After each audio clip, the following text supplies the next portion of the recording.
Before I start my project today, I will take you on a little trip down memory lane, showing a few Halloween costumes that I've made through the years.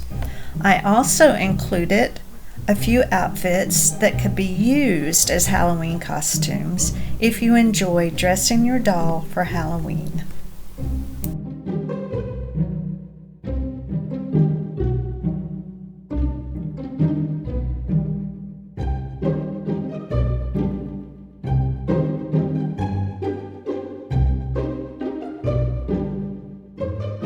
I recently made the two little fall bubble dresses.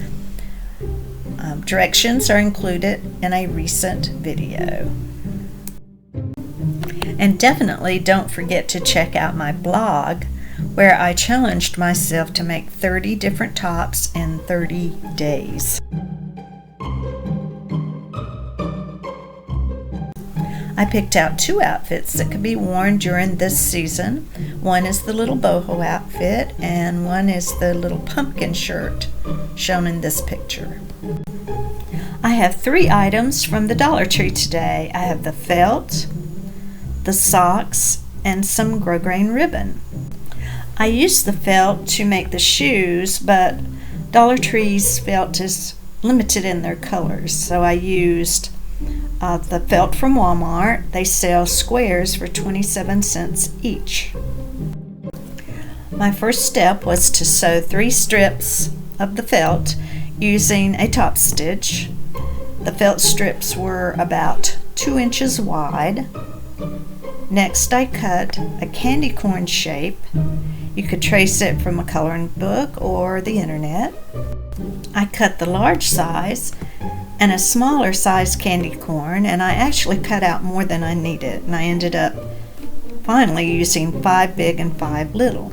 Your candy corn pattern may be a different size than mine. Just keep trying it on the doll to get the fit you want. I sewed the pieces onto the grosgrain ribbon. Here's the part where you can get creative. You can see me experimenting with various ideas. I thought the bodice part was a little busy by using the 2 or 3 candy corn pieces, but you might like that. And next I tried a polka dot orange shirt, and then I tried the yellow polka dot fabric, and I ended up using the little white blouse with the orange grosgrain ribbon suspenders. Check out these adorable little shoes. If you've never made shoes before, try using felt for your first pair. You don't have to line it, and felt is very easy to work with. My shirt and shoe pattern is my own pattern that I sell on Etsy. And by the way, I've read on the Etsy forums that there is currently a glitch in the Etsy app. My friends who have downloaded from the Etsy.com website have had better luck with downloading and printing their pattern. I use Chrome as my browser. If your pattern will not print, please convo me through Etsy or use my Gmail address, and I will email the PDF to you. The invoice that I received from Etsy shows that you did indeed purchase the pattern. The next project is a ghost jumper. I made a pair of tube socks. The crew sock that you get at Dollar Tree works the best, and you can see where the heel of the crew sock has become the toe of my doll's tube sock. You turn the sock inside out and hand sew up the back of the sock.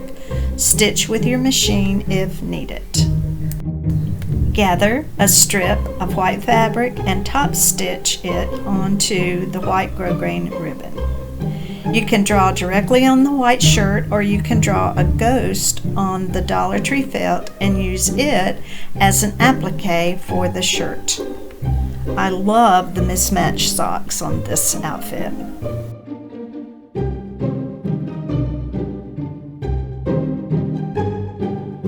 I couldn't resist using that Dollar Tree wig. It definitely gives her the Halloween hair vibe. Again, don't hesitate to contact me. I am on my Gmail at least 2 or 3 times a day. This is Halloween 2020. Thanks so much for watching.